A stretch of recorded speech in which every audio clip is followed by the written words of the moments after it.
মুনাফিক। জোরে বলেন, বড় মুনাফিক। যদি বলেন কেন? আরে হুজুরের ছেলে এসেছে রাজনীতির কথা বলছে। কি রাজনীতির কথা বললাম? কেউ যদি আমার ইসলামের দুশ্মনী করে তার বিরুদ্ধে বলার নাম রাজনীতি? আরে রাজনীতির কথা ধর্ম সভায় আমি বলি না। যে বলকে যা মমতা ব্যানার্জিকে বলকে যা মসজিদে ঢোকে কেন?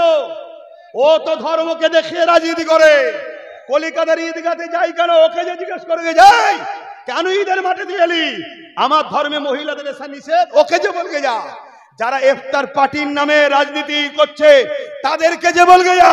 এটা আমার ধর্ম, ধর্মীয় মাহফিলে এসেছি, কথা ঠিক না বেঠে? ঘাটাবিনি, ঘাটালে আরো পোল খুলে দেবো। শুনছেন তো নাকি? তোর কাছে বিরাট বড় মা জননী হতে পারে, বিরাট কিছু হতে পারে, আমার কাছে কচু পোড়া কিচ্ছু দাম নেই। যে আমার নবীন নয় সে আমার কেউ নয়। আমরা এই জিন্দেগি নিয়ে চলি, এই দুনিয়ায় আমরা বাঁচতে এসিনি।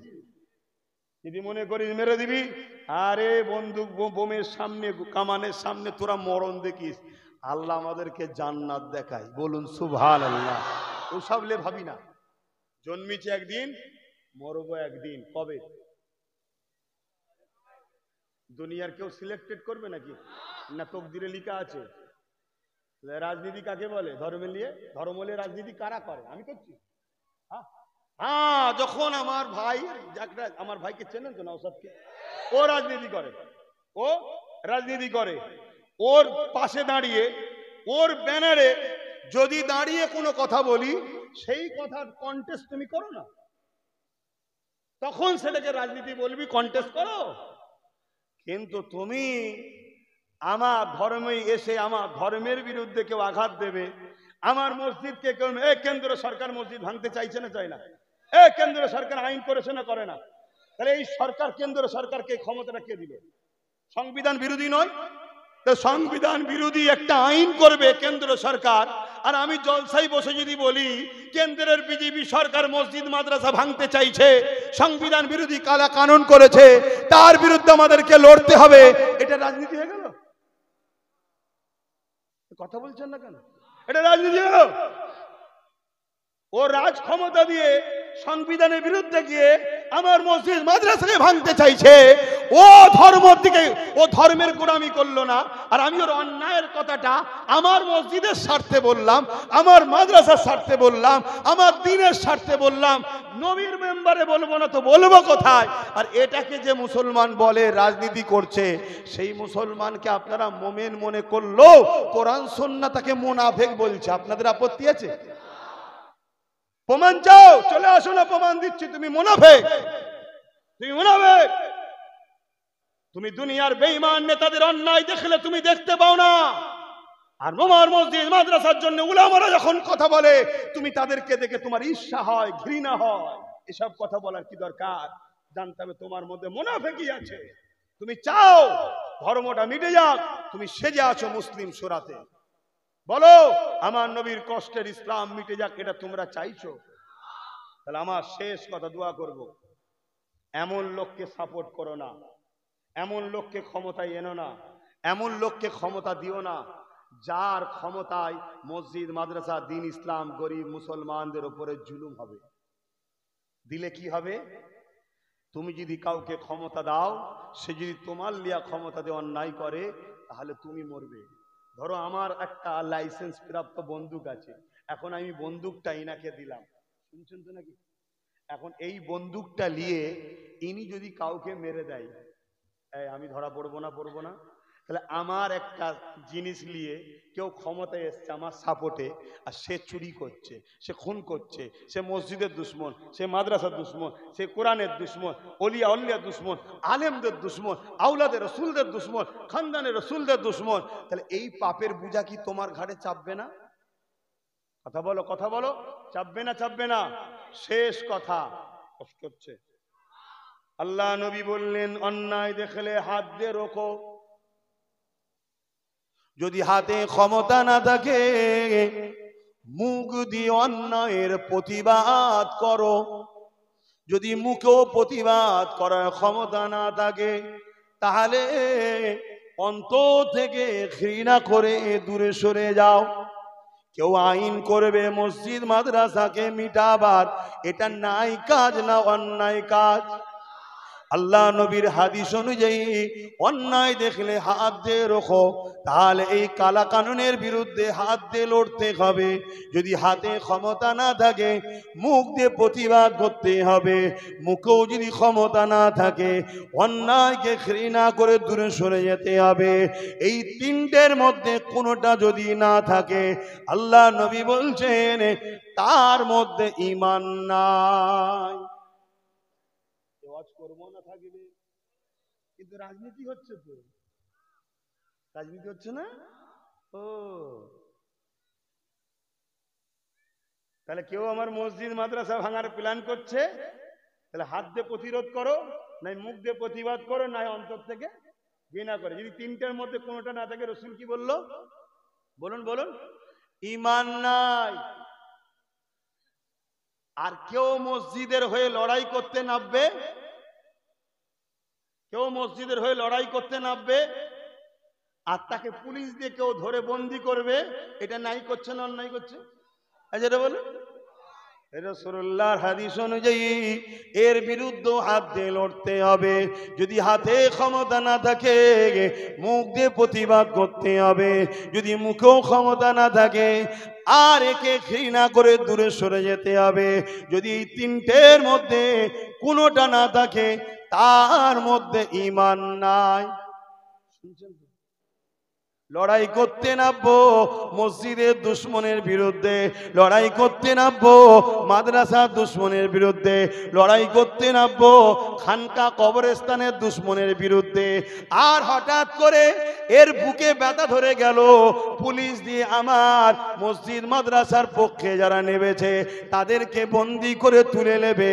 এখানে কি বুঝতে দেরি হচ্ছে?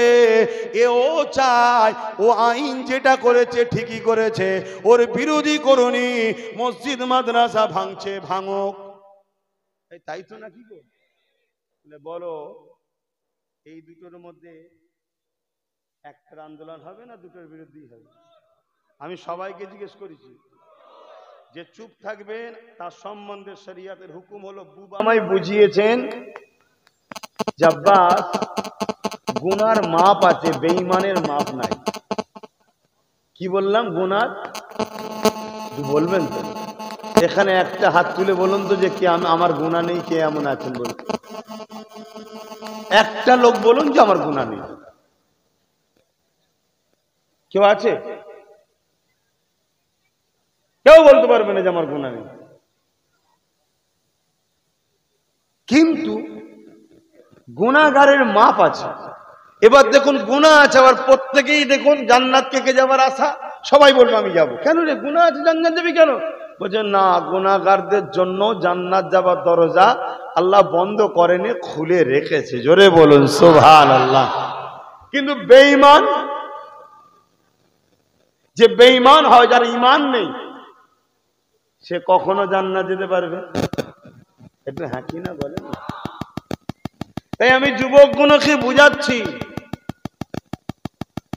গুনাহ আমলের সাথে সম্পর্ক, গুনাহ আমলের সাথে সম্পর্ক, কাজের সঙ্গে সম্পর্ক। আর ঈমান নূর নবী, দয়ান নবী, কামলিওয়ালা হাবিবুল্লাহর আদব ও প্রেমের সাথে সম্পর্ক। যদি হুজুরকে না চিনতে পারো সব বরবাদ হয়ে যাবে। খুব ঠান্ডা মাথায় শোনো, আব্বাস সিদ্দিকীকে পছন্দ নয় বলে আব্বাস সিদ্দিকীর ওপরে রাগ দেখাতে গিয়ে হুজুরের মিলাদুন নবীর বিরোধী করবে, তুমি বেঈমান কাফেরে মরবে। আব্বাস সিদ্দিকীকে রুখতে গিয়ে নবীর মিলাদের মাহফিলকে কোনো একটা বিশেষ দলের সঙ্গে জড়িয়ে দেবে, তুমি গোস্তাখে রসুল বেঈমান কাফেরে মরবে। শুনছেন তো নাকি? আমার উপরে রাগ তোমার হতেই পারে, আমি একটা মানুষ, তুমি একটা মানুষ, হাতের পাঁচটা সমান নাই। আমি ডান দিক যাই, তুমি বাঁ দিক যাও, কি তুমি ডান দিক যাও, আমি বাঁ দিক যাই, দুটো মত দুদিকে হতেই পারে। এর জন্য তোমাকে আমার পছন্দ নাও হতে পারে, এতে খারাপ কিছু নয় তো। আমি এর জন্য তো ঝগড়া করেছি, কোনোদিন দেখেছেন যে আমাকে মানিস নি, তুই শয়তান, তুই বদমাইশ? না, আমার ওয়াজকে কেটে কেটে কেটে কেটে বিকৃত করে ছড়ায়, ওটা আলাদা বিষয়। আমি যেখানে যেখানে যা কথা বলেছি উদ্দেশ্য ছিল রসুলের মাকাম, রসুলের মর্যাদাকে বুঝাবার জন্য বলেছি। কোন কোন জায়গায় বলেছি যে উলামাদের মুখের দিকে তাকিয়ে থাকলে আল্লাহ ছোট ছোট গুনাহগুলো মাফও করে দেয়। জোরে বলুন সুবহানাল্লাহ। এই কথাটা কেন বলেছি? রসুলের গোলামি করে নবীর ওয়ারিস তারা, তাই নবীর ওয়ারিসদের মাকাম আল্লাহ এত দেয়। তাহলে সেই রসুলুল্লাহর জন্য বলেছি যে নবীর গোলামের মুখের দিকে তাকালেও আল্লাহ গুনাহ মাফ করে। তাহলে নবী দেখতে পারলে কি লাভ? নবী দেখলে বেহিসাব জান্নাত। জোরে বলুন সুবহানাল্লাহ। এটা একটা জিনিস, তাহলে উদ্দেশ্য সেই নবী। কথা মাথায় ঢুকছে?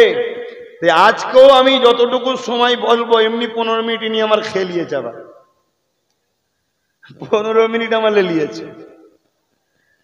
এই জায়গায় যতটুকু বলবো, কেন নামাজ আছে, আমার যুবকদেরকে উদ্দেশ্য করে বলছি, যুবক রে, পুরো পৃথিবী চাইছে তোদেরকে বেঈমান বানিয়ে জাহান্নামে বানাবো। পুরো পৃথিবী চাইছে তোদের ঈমানকে কেড়ে নিয়ে দুনিয়া আখিরাতে ধ্বংস দেবে। ঈমানেই দুনিয়ায় ইজ্জত পাওয়া, ঈমানেই আখিরাতে নাজাত পাওয়া যায়। আর ঈমান, বলো বলো ঈমানটা কি? হুজুরের সঙ্গে মহব্বত ও আদবের সম্পর্কর নাম ঈমান। জোরে বলুন সুবহানাল্লাহ। এবারে ঈমানের গাছের অনেক শাখা আছে। কেউ কেউ বলেছে 70টার উপরে শাখা, কিন্তু মূল ঈমানের গাছ বা মূল ঈমান হলো হুজুরের সঙ্গে প্রেম ও আদবের সম্পর্ক। কথা মাথায় থাকবে তো? এটা মাথায় এলাম। আল্লাহ বা কোরআনে বললেন, কুল বিফাদলিল্লাহি ওয়া বিরহমাতিহি ফাবিযালিকা ফালইফরাহু। এ দুনিয়ার মানুষেরা, তোমরা আমার নিয়ামত পেয়ে, আমার ফজল পেয়ে, আমার রহমত পেয়ে ফাবিযালিকা ফালইফরাহু, খুব আনন্দ করো, খুব খুশি বানাও। তাহলে আল্লাহ নিজে হুকুম করছে, আমার ফজল পেয়ে, আমার নিয়ামত পেয়ে, আমার রহমত পেয়ে তোমরা কি করবে? খুশি বানাও। কে বলছে বানাতে? কে বানাতে বলছে বলবেন তো? মুখে বলতে হবে। কে বলছে? কি কি পেয়ে? ফজল ও রহমত পেয়ে কি বানাও? খুশি বানাও। শুনছেন তো? এবারে বলুন, আমার নবী রহমত না গজব? একটু আওয়াজ দিয়ে বলুন। কে বলছে রহমত? আব্বাস সিদ্দিকী, আমার দাদু, আমার পদ্দাদু বলেছে? আল্লাহ পাক সূরা আম্বিয়ার মধ্যে বলেন, ওমা আরসালনাকা ইল্লা রাহমাতাল লিল আলামিন। এ দুনিয়ার মানুষেরা, আমি আমার হাবিবকে তামাম আলমের জন্য দয়া রহমত করে পাঠিয়েছি।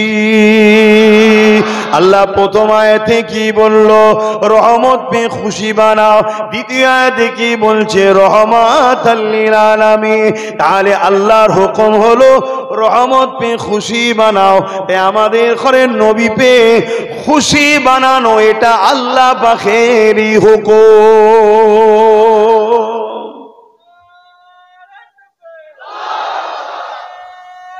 আল্লাহ সারা জীবন যতদিন বাঁচবো নবী পেয়ে তো খুশি তো বানাবোই, ঠিক না বেটি? কিন্তু এই মাসটা এলে রহমত এসেছে, এই রহমতের আগমন নিয়ে আলোচনাটা হয়। জোরে বলুন সুবহানাল্লাহ। যেটাকে আরবিতে বলা হয় মৌলুদ বা মিলাদ। কথা বুঝে আসছে? এ নওজওয়ান তরুণেরা, আল্লাহ বা দ্বিতীয় কি পেয়ে খুশি বানাতে বলেছে? বিফাদিলিল্লাহি আল্লাহর ফজল পেয়ে আল্লাহ আমার নবী পাককে কত বড় ফজল করেছে, কত বড় নিয়ামত করেছে, কত বড় আল্লাহ পাক ফজল বানিয়েছে। প্রতিটা নবী আল্লাহ পাকের নিয়ামত, প্রতিটা নবী ইনসাফের জন্য, ইনসানিয়াতের জন্য বড় নিয়ামত। কিন্তু আল্লাহ পাক কোন নবী পাঠিয়ে ইহসান করেছি বলেনি, কোন নবী পাঠিয়ে আল্লাহ পাক ইহসানকে জাতাইনি। কিন্তু আমার রাসূলুল্লাহকে পাঠিয়ে আল্লাহ পাক কোরআন পাকের মধ্যে জানিয়ে দিলে, এ দুনিয়ার মানুষেরা আমার নবী পাককে আল্লাহ পাঠিয়ে বলে দিলে, এ দুনিয়ার মানুষ শোনো, আমি আল্লাহ আমার নবীকে পাঠিয়ে দিয়ে মুমিনদের উপরে বড় ইহসান, বড় দয়া করেছি। কাদের উপরে ইহসান করেছে? ওহ, বলবেন তো কাদের উপরে? এ কি সমস্যা বলেন তো? আমি কবরস্থানে বসাছি নাকি? আল্লাহ যে বললেন আমি নবীকে পাঠিয়ে মুমিনদের উপরে কি করেছে? ইহসান করেছে। যত নবী এসেছে কারো বেলায় আল্লাহ এ কথা বলেনি, কিন্তু আমার রাসূলকে পাঠিয়ে আল্লাহ বলছে কি আমি ইহসান করেছি। কাদের উপরে ইহসান করেছে? বলুন বলুন। মুমিন মুমিনা আলহামদুলিল্লাহ আমরা, বলুন সুবহানাল্লাহ।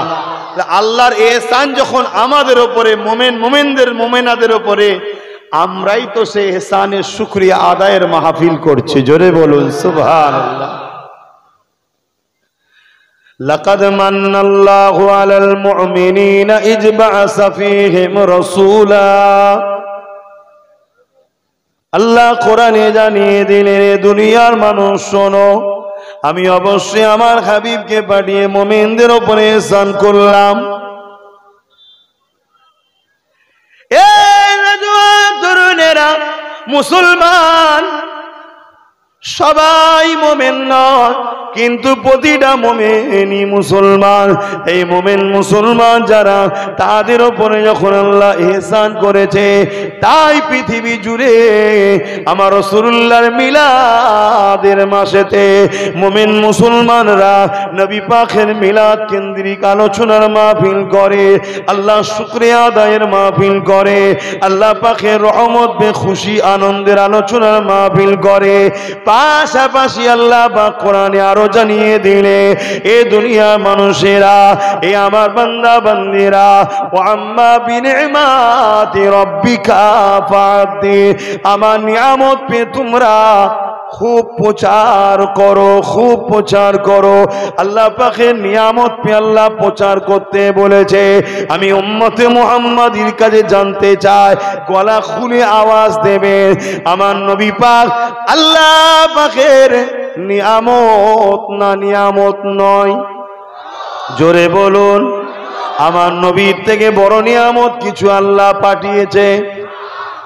এরা জওয়ান তরুণেরা, চোখের থেকেও দামি চোখটাও আল্লাহ নিয়ামত, কানের থেকেও দামি কানটাও আল্লাহ নিয়ামত, আর জানের থেকেও দামি জানটাও আল্লাহ নিয়ামত।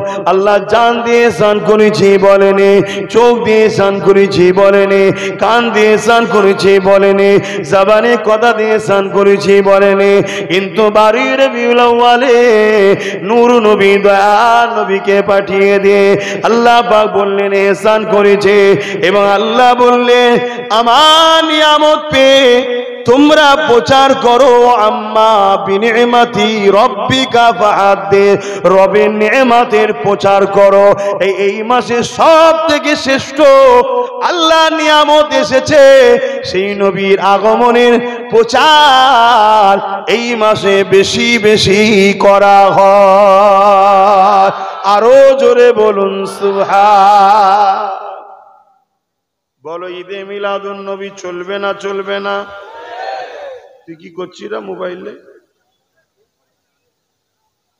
তোরা তো কি মোবাইল দিচ্ছ ওইটুকু ছেলে? কার মোবাইল আব্বা? কচি বল না, কার মোবাইল? জায়গাটা ছোট হয়ে গেছে, আর আল্লাহর নবীর পাগলরা গোলামরা সব এসে হাজির হয়েছে। আহা, এ নওজওয়ানেরা, যুবকেরা, সময় কমিদি গুলি করলে হবে না, তাই বুঝে নেন ঈদে মিলাদুন্নবীর বাংলা মানে হলো ঈদ মানে এমন একটা ঘটনা যেটা ঘটেছে একবার, আসে বারবার। আমার নবী 12 রবিউল আউয়ালে দুনিয়ায় আগমন করেছিলেন আল্লাহর রহমত হয়ে, আল্লাহর শ্রেষ্ঠ নিয়ামত হয়ে, আল্লাহর ফজল হয়ে। তাই আল্লাহর নবী এসেছিলেন 12 রবিউল আউয়াল 570 খ্রিস্টাব্দের সোমবার শুভেচ্ছা থেকে সময়। ঘটনাটা ঘটেছে একবার, কিন্তু বছর ঘুরে যখন ওই 12 তারিখটা আসে এবং এই মাসটা যখন আসে, আমাদের হৃদয়ে একটা আনন্দ হয়। আল্লাহর শ্রেষ্ঠ নিয়ামত এসেছে, আল্লাহর রহমত এসেছে, আল্লাহর ফজল এসেছে। তাই আমরা ঈদ বানাই, খুশি বানাই। কিভাবে বানায়? নবীর মাহফিল আলোচনা করে বানায়। এখানে কোনো গান বাজনা, ঢোল তাবলা, বেসুরিয়াদি কিছু হয় না। উলামারা আমার নবী পাকের শিশুবেলার আলোচনা শোনায়, আর আমরা শুনে শুনে বড় খুশি হয়। এ যুবকেরা, তরুণেরা, এবারে চলে আসুন। আমার আল্লাহ তো বানাতে বললে, আমার নবী কি করেছে দেখা যাক। আমার নবী পাক নিজের মিলাদের শুকরিয়া, নিজের মিলাদ নিজেই বানিয়েছে। পৃথিবীর কার ক্ষমতা আছে নবীর মিলাদের বিরোধী ফতোয়া দেবে? নবীর মিলাদের বিরোধী করলে রিসালাতকেই তো অস্বীকার করা হবে। নবীর মিলাদের বিরোধী করলে রিসালাতকে অস্বীকার করা হবে। আর রিসালাতকে অস্বীকারী অবশ্যই কোরআন সুন্নাহ অনুযায়ী কাফের, কাফের, কাফের, কোনো সন্দেহ নাই। এ যুবকেরা, তরুণীরা, বাপেরা, তাই আকীদা ঠিক করো গো। বিশ্বজুড়ে আমাদের ঈমানকে লুটার ষড়যন্ত্র চলছে। কারণ ঈমান এমন একটা পাওয়ার, বদরে 313 জন জিতেছিল ঈমানের জোরে। পৃথিবীতে আমার মঈনুদ্দিন আজমিরি একা জিতেছিল ঈমানের জোরে। গওস পাক বড় পীর কামিয়াবি হয়েছে ঈমানের জোরে। এ নওজওয়ানেরা, আসো, ফিরে আসো। আল্লাহ নবী প্রতি সোমবার দিন রোজা রাখতেন। সাহাবা হুজুররা জিজ্ঞাসা করলে, ইয়া রাসূলুল্লাহ, হাবিবাল্লাহ, আপনি সোমবার দিন কেন রোজা রাখেন? আল্লাহ নবী বলেছিলেন, এ বাবা সাহাবারা, এই সোমবার দিন আমি রাসূল, আমার মিলাদের দিন, এই দিনে আমি আগমন করেছিলাম, এই দিনে আমি দুনিয়ায় উপস্থিত হয়েছিলাম, এই দিনে আমি দুনিয়ায় হাজির হয়েছিলাম। এটা আমার মিলাদের দিন, এই জন্য আমি এই দিনে রোজা রেখে আদায় করি। আরো জোরে বলুন সুবহান আল্লাহ। আমাদের অনেক মা বাপেরা আছে 12 রবিউল আউয়াল দিনে রোজাও রাখে। শুনছেন? আপনাদের এলাকায় রাখে তো? আমার জনম দুঃখিনী মা রাখে। আমি জ্ঞান হওয়া থেকে দেখে আসছি রাখে। কথা বুঝে আসছি? আগেও আমি রাখতাম, এখন বড় হয়ে গেছি, বদমাইশ হয়ে যাচ্ছি। তখন তো মায়ের কাছাকাছি ছোটবেলায়, না, এখন বড় হয়ে যাচ্ছি, বদমাইশ হয়ে যাচ্ছি। তা কেউ রোজা রেখেও শুকরিয়া আদায় করে, আবার কেউ দান খায়রাত করে, গরিব এতিম অসহায়। কেন? আমার নবী গরিব এতিম অসহায়দের ভালোবাসতে। কথা বুঝে আসছে তো নাকি? আল্লাহর নবী নিজের মিলাদের দিনে রোজা রেখে আনন্দ বানাচ্ছেন। রোজা রাখাটা মুমিনদের জন্য আনন্দ না দুঃখ? কেন? আল্লাহ খুশি হয়। মুমিনের কাছে তো একটাই খুশি, আল্লাহর খুশি। যে কাজ করলে আল্লাহ খুশি, মুমিন তাতে খুশি। জোরে বলুন সুবহানাল্লাহ। আর একটু আগে চলেন, আমার নবী পাক 40 বছর বয়সে নবুয়তের ঘোষণা দিল। এখানে আর একটা কথা যুবকদেরকে ধরিয়ে দিই, কথা যখন এসে গেছে একটু খোলাসা করে দেওয়া দরকার। এ নওজওয়ানেরা, আজ আমাদেরকে অনেকে শিখায় নবী নাকি 40 বছর বয়সে নবুয়ত পেয়েছে, তার আগে নাকি নবী ছিল না। শুনছেন তো নাকি? নবী নাকি 40 বছর বয়সে নবী হয়েছে, তার আগে নাকি নবী ছিল না। এটা কি একমত? তাহলে আস্তাগফিরুল্লাহ বললেন না কেন? নাউজুবিল্লাহ বললেন না কেন? কোন জায়গায় যদি এই কথাটা বলা হয়, মন দিয়ে ফতোয়াটা শোনো। এই ফতোয়া শুনছেন? ওই সোশ্যাল মিডিয়ায় আমার ফতোয়ার সমালোচনা অনেক করে। সোশ্যাল মিডিয়ায় আমার ফতোয়ার অনেক সমালোচনা করে।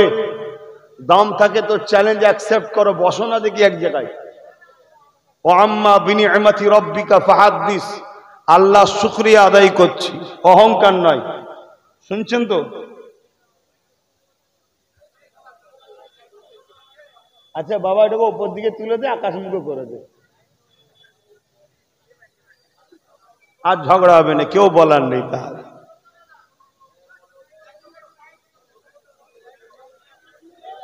চোখে লাগছে রে বাবা, আকাশমুখো করে দে, দেখিস আবার জেনে না ঝগড়া লেগে যায়, তার চেয়ে ভালো কেটে দে। এইরকম করলে কি ওয়াজ করবো, টাইম চলে যাবে তো, এইদিকে নামাজের ব্যাপার আছে তো। আপনারা এসেছেন আমার নবীর মিলাদের আলোচনা শুনতে তো, না অন্য কিছু শুনতে এসছে? হুজুরের মিলাদের মাস বেশি ইদিক উদি যেতে চাইছি না, মাসটা কেটে যাক, তারপরে শয়তানদের ধুলাই হবে খুন। কথা বুঝছেন না, বোঝেন না? অনেক আবার আমাদের মুসলিম সেজে মুনাফেক আছে, তারা বলে আমি সব জলসার মাহফিলি, সব কথা কেন? জুলুমকে খতম করা ইসলামে ফরজ, জোরে বলুন সুবহানাল্লাহ। আর জুলুমের সাথ দেয়া ইসলামে হারাম।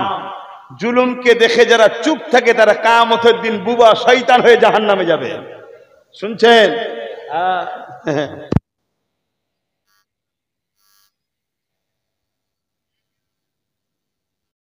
জান্নাতের বাগানে আসছে, বলুন মারহাবা, নারে তাকবীর, আরে জোরে জোরে বলুন নারে তাকবীর। কোরআন ও সুন্নাহ, কোরআন ও সুন্নাহ, আহলে সুন্নাত আল জামাত, ঈদে মিলাদুন নবীর মাহফিল, ঈদে মিলাদুন নবীর মাহফিল, सरकार की आमद, हुजूर की आमद, नूर की आमद, शफाअत की आमद, हबीबुल्लाह की आमद, नारी दिबे सैयदी ओ मुर्शिदी, बोलून या नबी सैयदी ओ मुर्शिदी, आरो जुनूনের সাথে বলো, দিল খুলে বলো, সৈয়দি ও মুর্শিদি। অর্থাৎ আমাদের সরদারকে ইয়া নবী, ইয়া নবী, আমাদের পথ প্রদর্শককে ইয়া নবী, ইয়া নবী। নবী ছাড়া তো দ্বিতীয় কেউ নয়। যত ইমাম, মুফতি, মৌলানা, আলেম, ফুকাহা যারা এসেছে সবাই তো নবীর সাথেই জুড়েছে রে বাবা। মূল তো নবী, আর নবীকে মূল বানাইয়েছেন কে? আল্লাহ। তাহলে সবকিছুর খোদ মালিক কে হলো? আল্লাহ। সৈয়দি ও মুর্শিদি, সৈয়দি ও মুর্শিদি, নারী দিবে দরুদ শরীফ, আল্লাহুম্মা সাল্লি আলা।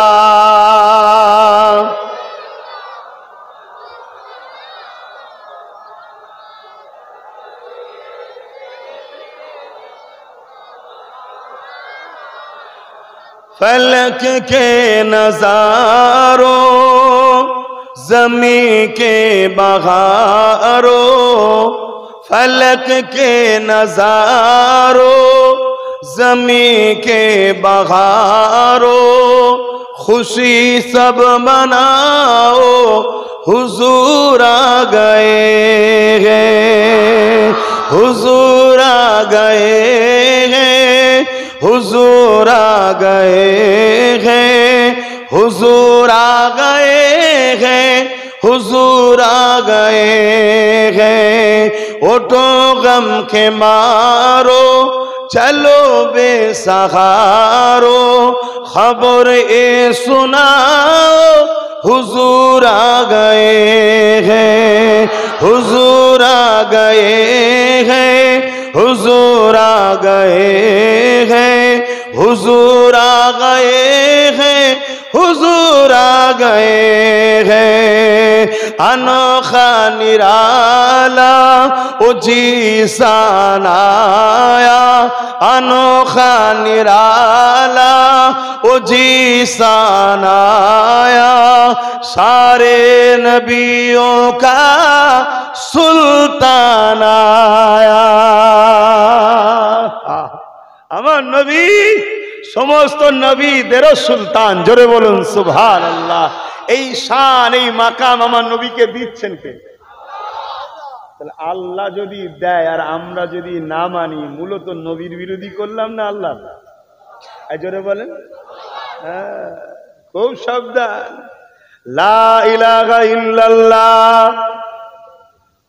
নেই কোনো ইলাহা আল্লাহ ছাড়া, अल्लाह के सिवा दूसरा कोई माबूद ही नहीं। যদি কেউ লা ইলাহা ইল্লাল্লাহ অস্বীকার করে, সে কার বিরোধী করলো? মুহাম্মদ রাসূলুল্লাহ। কেন এই কথাটা প্রচার করেছে মুহাম্মদ সাল্লাল্লাহু আলাইহি ওয়াসাল্লাম, জোরে বলুন সুবহানাল্লাহ। আর মুহাম্মদ রাসূলুল্লাহ, এটা কোরআনের কথা আছে তো নাকি? মুহাম্মদ রাসূলুল্লাহ, মুহাম্মদ আল্লাহর রাসূল, এই কথাটা কে বলছে? আল্লাহ। তাহলে মুহাম্মদ রাসূলুল্লাহ যদি বিরোধী করে, কার বিরোধী করলো? আল্লাহর কথার বিরোধী করলো। খুব ভালো করে বুঝবেন। অবশ্যই লা ইলাহা ইল্লাল্লাহকে অস্বীকার করা মানে তাওহীদকে অস্বীকার করলো, কিন্তু প্রচারটা কে করেছে? আমার নবী। অর্থাৎ নবীর কথাকে অমান্য করলো। আর মুহাম্মদ রাসূলুল্লাহর প্রচারটা কে করছে? তাহলে মুহাম্মদ রাসূলুল্লাহকে অস্বীকার করলে আল্লাহর কথাকে অস্বীকার করা হবে। দেখুন আল্লাহ তার হাবিবকে কিভাবে আপন করেছে, কিভাবে মাকাম দিচ্ছে, কোনো বুঝুন। বাপেরা, নওজওয়ানেরা চলে আসেন। আল্লাহ নবী 40 বছর বয়সে নবুয়তের এলান করেছে। এই জায়গায় আমি একটা কথা আপনাদেরকে বুঝাতে চাইছি। সমাজে একটা কথা শোনা যায়, আমার নবী পাক নাকি 40 বছর বয়সে নবী হয়েছে, তার আগে নাকি নবী ছিল না। কি বলতে হয়? যদি এটা বিশ্বাস হয় সুবহানাল্লাহ বলতে হবে, আর অবিশ্বাস হলে কি বলতে হবে? নবীকে 40 বছর আগে নবী ছিল না, ছিল না। তাহলে আমাদেরকে কিভাবে কুফরি করছে। ও মন দিয়ে শোনেন, এই কথাটা ধরুন কেউ আলোচনা করছে যে নবী 40 বছর বয়সে নবী হয়েছে, তার আগে নবী হয়নি। যদি কেউ চুপ করে ওই মাহফিলে বসে কথাটা শুনে চলে যায়, তার ঈমান থাকবে না। এটা অন্য বিষয় নয়। কেউ যদি বলেন নামাজ 4 রাকাত 4 ওয়াক্ত, চুপ করে যদি চলে যায় যে তোর কথা মানবো না, যা, তার ঈমান থাকবে। কথা বুঝে আসছে? তার কথা মানবে না, কিন্তু ঈমান থাকবে। কিন্তু হুজুরের বিরুদ্ধে কথা হলে চুপ থাকলে হবে না, প্রতিবাদ করতে হবে। প্রয়োজন হয় ঝাঁপিয়ে পড়তে হবে, প্রয়োজন হয় ক্ষমতা যদি থাকে ঝাঁপিয়ে পড়ো। যেভাবে সাহাবা হুজুররা গুস্তাখে রাসূলদের মোকাবেলা করেছে, ওইভাবে মোকাবেলাও করতে হবে। তবে তো তুমি ঈমানদার। নবীর মাকামটা কোন লেভেলে আমরা তো ভুলে গেছি, আমাদেরকে ভুলানো হয়েছে। মনে রাখবেন, আব্বাস সিদ্দিকীর উপরে টার্গেটের পিছনে অনেক বড় কারণ হলো, আমি হুজুরকে এলে মানুষের কাছে চিনাতে চাইছি, এটা হলো মূল টার্গেট। বাহানা বিভিন্ন কিছু দেওয়া হয়, ওই বলে ওই বলে, এটা করে ওটা করে, সব বাহানা। না আরো 500 জন করছে, সমস্যা নেই, আমি করলে সমস্যা কিসের? এটা হচ্ছে বাহানা, মূলটা বলতে পারছেন। আমার উপরে মেন রাগ হলো আমি রসুলের সামনে যারা গোস্তাখি করে তাদেরকে কাফের বলি, তাদের গায়ে জ্বালা হয়। কথা শুনছেন তো নাকি? ডাইরেক্ট তো বলতে পারছে না। নবীর বিষয়ে কেউ যদি ডাইরেক্ট আমার সঙ্গে বিরোধিতা আছে, পাবলিক তো ছাড়বে না। অন্য বিষয়টা জুড়ে দিয়ে আব্বাসকে অপমান কর, অন্য বিষয়টা জুড়ে দিয়ে ওকে গালিগালাজ কর, অন্য ইস্যুতে রাগ মিটিয়ে এলে। কথা বুঝে আসছে? আমার যদি 100টা জলসা আপনারা শুনে থাকেন, আমার বিশ্বাস 85 থেকে 90টা জলসায় আমি নবীর কথা মানুষকে শোনাই। কথা কি বলা ভুল হচ্ছে যুবকরা? কেন? আমি জানি আমার রসুল যার মধ্যে আছে, সে আজ যদি তার ডালপালা পাতা ফলমূল নাও থাকে, কাল গজিয়ে যাবে। কেন? রসুল হলো গাছের মূল, ঈমান। আর নবী নেই, ডালপালা যতই থাকুক জনমের মতো শুকবে, সারা জনমের মতোই শেষ, আর কোনোদিন তাকে পাওয়া যাবে না। আর এই ডালপালা গুলো হলো নামাজ, রোজা, হজ, যাকাত, দাড়ি, টুপি। হুজুরকে ধরো যুবক, সেই আদব আমাদের কই? সেই মহব্বত আমাদের কই? সেই পিয়ার কই? দু বন্ধু শুধু কথা বলছিল, দু বন্ধুতে কথা বলছে। কথা বলতে বলতে এক বন্ধু বলছে আজকে আমি কদু খেয়ে এসেছি। কদু বোঝেন তো আপনারা? কি বলেন? জাগলাও বলেন, বলবেন, কদুও বলবেন, মাঝে মাঝে মাঝে মাঝে বলে নেবেন কদু। তাহলে দু বন্ধুতে কথা হচ্ছে। এক বন্ধু খেতে খেতে বলেছে, এসে বলছে আরে আমি দোষ আছে কদু খেয়ে এসেছি। আরেক বন্ধু বলেছে আরে কদু আমার পছন্দ নয়, কদু আমার পছন্দ নয়। আর এক কিতাবের মধ্যে আছে এক বন্ধু আরেক বন্ধুকে বলছে যে আজ আমি হুজুরের পছন্দের খাবার কদু খেয়ে এসেছি। আরেকজন তখন বলেছে যে আমার পছন্দ নয়। ওখানে তৃতীয় আরেকজন ছিলেন, তিনি অস্ত্র বার করে ফেলেছে। যেমন নবীর পছন্দের তরকারি কদু বলল, তুই অপছন্দ বললি কেন? তোকে কতল করা ফরজ হয়ে গেছে, তোকে কতল করতে হবে। এই ফতোয়া তৎকালীন সময়ের ইমামের কাছে গেছে। ইমামও ফতোয়া দিয়েছে ও যদি কালেমা রদ্দ কবুল করে তওবা না করে ওকে কতল করা ফরজ হয়ে গেছে। ভাবতে পারছেন আমার নবীর মাকামটা?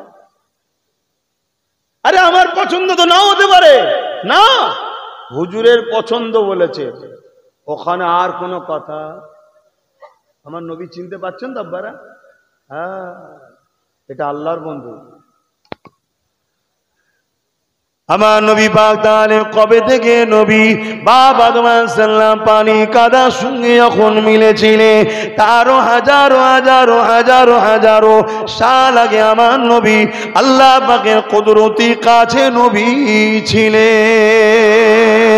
এ যুবকেরা, তরুণীরা, বাপেরা, লৌহে মাহফুজে কোরআন রক্ষিত রয়েছে। ওই কোরআন রোজার মাসে কদরের রাত্রিরে ধারাবাহিকভাবে ওই কোরআনকে আল্লাহ পাক নাজিল করেছে। ওই যে লৌহে মাহফুজে কোরআন রয়েছে, ওই কোরআনকে আল্লাহ পাক লিপিবদ্ধ করে রেখেছে। ওই কোরআন তখন আল্লাহ পাক লিপিবদ্ধ করেছে যখন আসমান ছিল না, আর জমিন ছিল না, ফেরেশতা ছিল না, কুল কোনো কিছুই ছিল না, আদম থেকে শুরু করে কোনো মানব দানব কেউ ছিল না। তখন আল্লাহ পাক এই কোরআনকে লিপিবদ্ধ করে রেখেছে। ওই কোরআনের মধ্যে একটা সূরা আছে, সূরাটার নাম হলো ইয়াসিন। ইয়াসিনুল কোরআনিল হাকিম ইন্নাকা লামিনাল মুরসালিন। ইয়াসিন এই নামটা কার? এই নামটা হলো আমার রাসূলুল্লাহর নাম। ইয়াসিনুল কোরআনিল হাকিম ইন্নাকা লামিনাল মুরসালিন। এই আমার ইয়াসিন, কোরআন বিজ্ঞানময় কোরআনের কসম, আমি অবশ্যই আপনাকে রাসূল বানিয়েছি। এ যুবকেরা, তখনও নবী আল্লাহ পাকের কুদরতি কাছে ছিলেন। আর একটা আলোচনা করে যায়, হযরতে জিবরাইল আলাইহিস সালাম আল্লাহ নবী দরবারে চলে আসলেন। আল্লাহ নবীকে নবী পাক জিজ্ঞাসা করতে লাগলো, ও হযরতে জিবরাইল তোমার বয়স কত? হযরতে জিবরাইল বলতে লাগলে, ইয়া রাসূলুল্লাহ, হাবিবাল্লাহ, আমি এক ঘটনা আপনাকে শোনাই, এই ঘটনা দিয়ে আপনি আমার বয়সকে আনুমানিক করে নেবেন, আমার বয়সটা আপনি গণনা করে নেবেন, ধরে নেবেন তোমার বয়সটা কত। এ যুবকেরা, তরুণীরা, বাপেরা, হযরতে জিবরাইল আলাইহিস সালাম এইভাবে বলতে লাগলে, ইয়া রাসূলুল্লাহ, হাবিবাল্লাহ, আল্লাহ যখন আমাকে সৃষ্টি করেছে তখন ইসরাফিল, মিকাইল, আজরাইল কেউ তৈরি হয়নি। কোন জমিন, আসমান, পাহাড়, পর্বত, নদী, নাদা, সাগর, চাঁদ, সূর্য কিছুই আল্লাহ বানায়নি। আমি মাথাটা তুলে দেখি, আল্লাহ পাকের আরশে আজিমের নিচে একটা নূরের পর্দাতে একটা তারার চমক দেখতে পাই। বয়স কত? হিসাব দিচ্ছে। আমি সৃষ্টি হয়ে মাথা তুলে প্রথম দেখেছি আল্লাহর আরশ আজিমের নিচে একটা তারার চমক। জোরে বলুন সুবহানাল্লাহ। এত সুন্দর তারাটা ছিল, নূর, জ্যোতিটা, আলোটা, চমকটা এত সুন্দর, আমি তারাটার দিবানা হয়ে গেলাম। তাই দেখার জন্য অপেক্ষা করতে লাগলাম, দেখার জন্যে অপেক্ষা করতে লাগলাম। 1 বছর, 2 বছর, 3 বছর, 100 বছর, 200 বছর, 300 বছর, 1000 বছর, 2000 বছর, 70,000 বছর কেটে যাওয়ার পর তারাটাকে দেখতে পেলাম। জোরে বলুন সুবহানাল্লাহ। দ্বিতীয়বার দেখে আরো দিবানা হলাম, আবার দেখার শখ করলাম, আবার ইন্তজার করলাম 70,000 বছর, আবার তারাটাকে দেখতে পেলাম। ইয়া রাসূলুল্লাহ, হাবিবাল্লাহ, ওই তারাটা 70,000 বছর ছাড়া ছাড়া একবার করে উদিত হয়, চমকায়। ওই তারাটাকে আমি জিবরাইল দেখেছি 72,000 বার। জোরে বলুন সুবহানাল্লাহ। একটু সাড়া দেবেন, কত হাজার বছর ছাড়া ছাড়া প্রকাশিত হয়, উদিত হয়? কত হাজার বছর ছাড়া ছাড়া ওই তারাটা চমকায়? 70,000। জিবরাইল দেখেছে মোট কতবার? 72,000। ঘরে গিয়ে বা মোবাইলে ক্যালকুলেটরে মারবে 70,000 ইন্টু 72,000, কম্পিউটারের সংখ্যায় আসবে না। জিবরাইলের বয়স কত বুঝতে পারছেন? আল্লাহ নবী মুচকে এসে বললেন, জিবরাইল, ওই তারাটা তোমার নবী মুহাম্মদ আমি ছিলাম।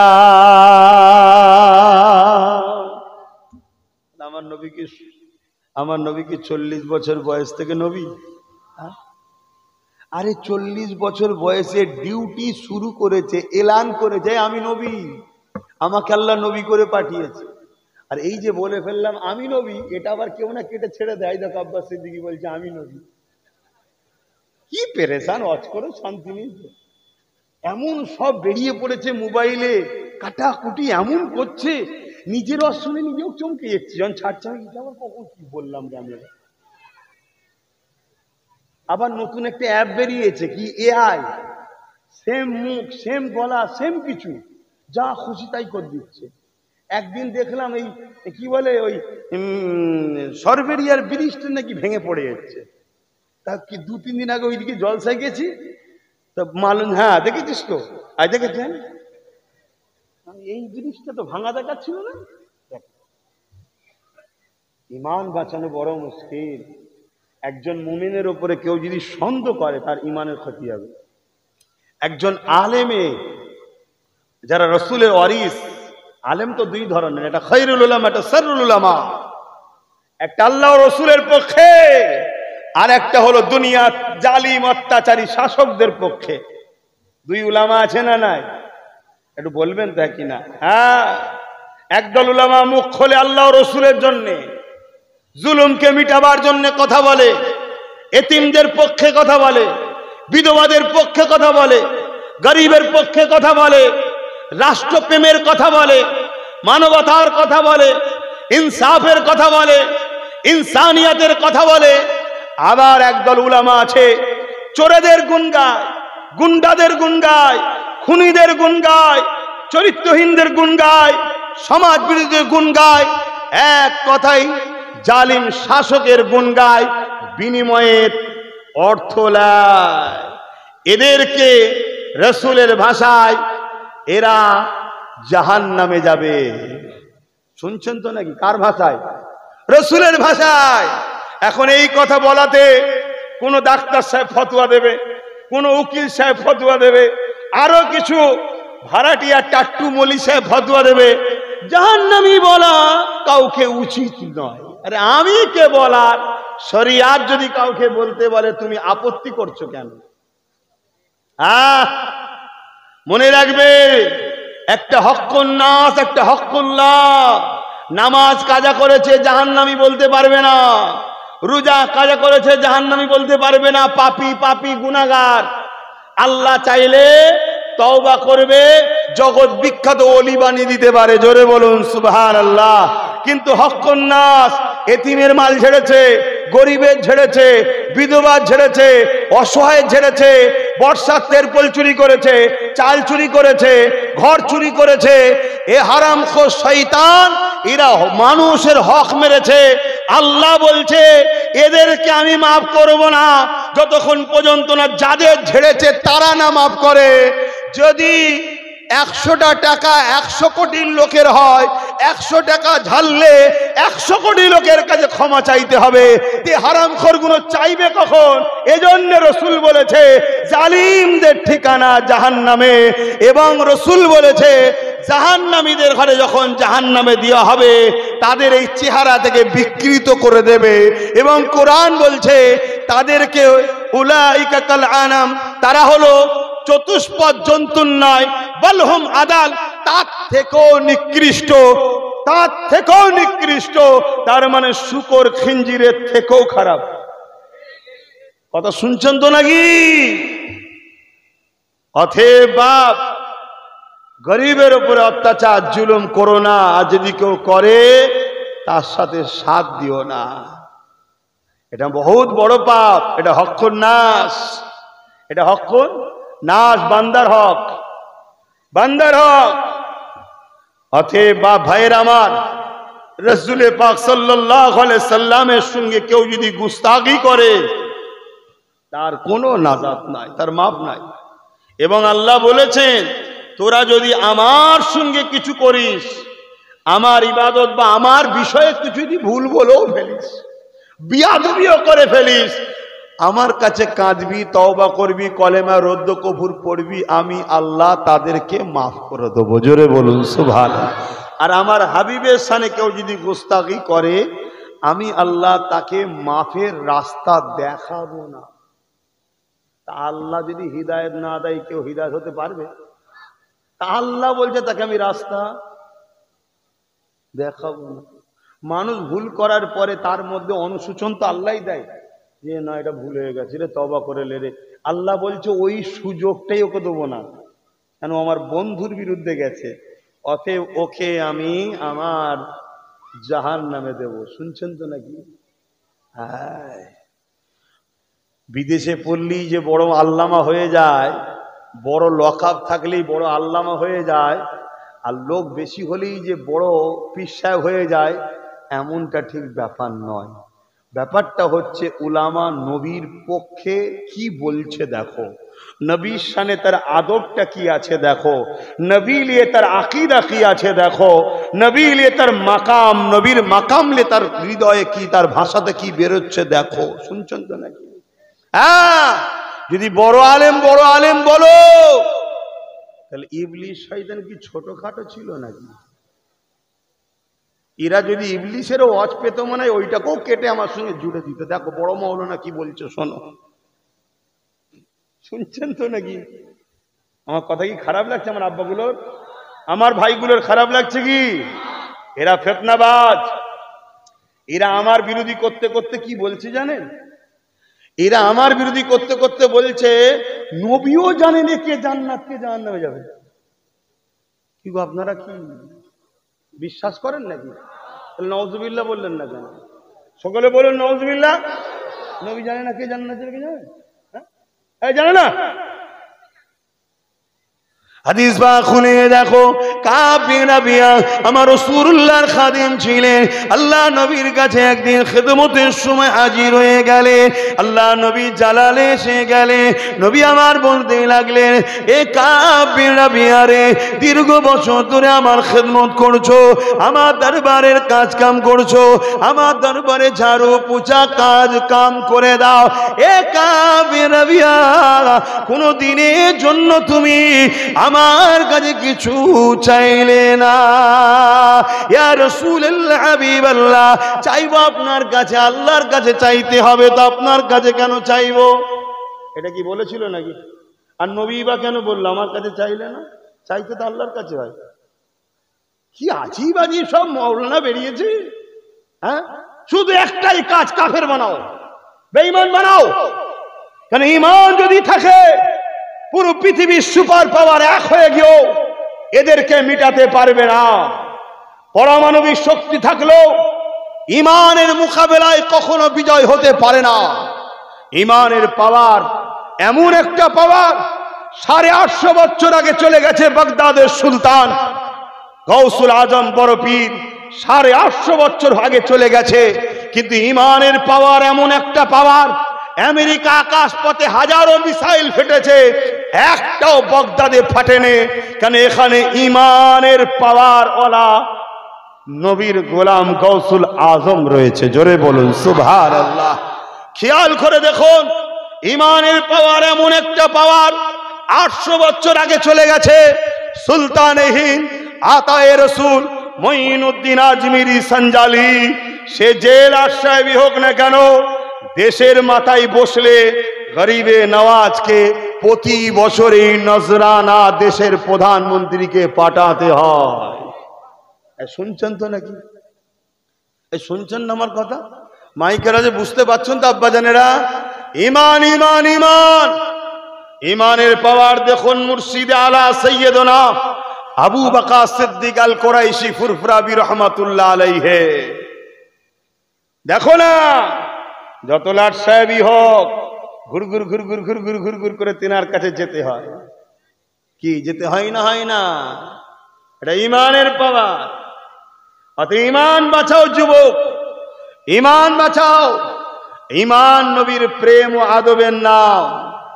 ও ভালো করে শোনো, যদি কারো আকীদা হয় সাধারণ লাইনের লোক, জিনার লাইনের লোক, উকিলি করে খাচ্ছেন, ডাক্তারি করে পেশা, আমি সম্মানের স্বার্থে বলছি, কোন খব্বিশ মোল্লার পাল্লাই পড়েছেন জানি না, কারণ আপনাদের তো লাইন এটা নয়, নিশ্চয়ই কোনো মোল্লা শিখিয়েছে তাই বলছেন। আপনি কলেমায় রদ্দ কফুর পড়েলেন। রাসূলুল্লাহ শানে কেউ যদি এ কথা বলে যে নবী পাক সাল্লাল্লাহু আলাইহি সাল্লামও জানে না কে জান্নাত যাবে কে জাহান্নামে যাবে, সঙ্গে সঙ্গে তার ঈমান চলে যে কাফের হয়ে যাবে। শুনছেন?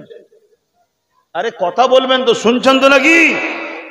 অতএব আপনি জেনারেল লাইনের লোক, আম মানুষ, আপনাদের জানা না থাকাটাই স্বাভাবিক, কিন্তু কোন খব্বিশ মলি সাহেবের পাল্লায় আপনি পড়েছেন, সে আপনাকে বেঈমান বানিয়েছে। আমার নবী পাক সাল্লাল্লাহু আলাইহি সাল্লামকে আল্লাহ সব জানিয়েছেন। জোরে বলুন সুবহানাল্লাহ। মদিনার বাজারেতে একদিন আলোচনা হতে লেগেছে, আমার নবী পাকের এলেম নিয়ে আলোচনা হতে লেগেছে। এ যুবকেরা, তরুণীরা, বাপেরা এমন করে সমালোচনা করতে লেগেছে, আমার নবী এটা জানে ওটা জানে না, এটা জানে ওটা জানে না। যেমন আজও আমাদের মোল্লা মলি সাহেবরা মুনাফিক মুসলমান কোন আলোচনা করে নবীকে ছোট করার জন্য, এটা জানে ওটা জানে না। এই রকম মদিনার বাজারে একদিন আলোচনা হতেছিল, আল্লাহর কবির কানে পড়ে গেল। নবী আমার মিম্বার শরীফে দাঁড়িয়ে গিয়ে জালালে এসে গেলেন, এসে গিয়ে বলতে লাগলেন, বলো কার কি জানতে চাও বলো, কে কি জানতে চাও বলো, আমি মুহাম্মদ রাসূলুল্লাহ সবার উত্তর আজকে দেব। কে কি জানতে চাও বলো। হযরত ওমর ফারুক কাঁপতে লেগেছে, চোখ ভরা পানি নিয়ে বলতে লেগেছে, ইয়া রাসূলুল্লাহ হাবিবাল্লাহ, আমি ওমরের বাপ মা আপনার কদমে কুরবান হয়ে যা। কে কি বলেছে জানি না, হুজুর বিয়াদবি মাফ করবেন, আপনাকে আমরা আল্লাহ পাকের নবী রাসূল বলে মানি। নবী শব্দের মানেই হলো যে গায়েবের খবর দিতে এসেছে। এ যুবকেরা, তরুণীরা, বাপেরা, এই সময় একটা ব্যক্তি টেস্ট করার জন্য আগিয়ে গেল, বিয়াদব টেস্ট করার জন্য আগিয়ে গেল। এই সময় আগিয়ে গিয়ে বলতে লাগলো, ইয়া রাসূলুল্লাহ হাবিবাল্লাহ, এ মুহাম্মদ সাল্লাল্লাহু আলাইহি ওয়াসাল্লাম, আপনি কি বলতে পারেন আমার আব্বার নাম কি? আমার আব্বার নাম কি? আল্লাহ নবী বললেন, তুমি যাকে বাপ বলে মানো সে হাকিকাতে তোমার আব্বা নয়। তোমার আব্বা হলো অমুক ব্যক্তি, তার নাম ধরে বলে দিল অমুক ব্যক্তি। ও আমার চাচার খুব গরম হচ্ছে রে। ও আব্বা, ও সমস্যা আছে, কিন্তু লোক তোটা বুঝবে না আব্বা, ওইটাকেই আবার ঠিক ভিডিও করবে, বাকি কোনোটা নেবেন। এই যে মাথায় টুপি দাড়ি জুব্বা পরে সব মুরব্বী বাপগুলো বসে আছে, নেবেন আপনাদেরটা, ঠিক ওইটাকে নেবে, নিয়ে ছেড়ে বলবে, দেখেছো এই সব তো লোকগুলো আব্বাসের জলসায় যায়,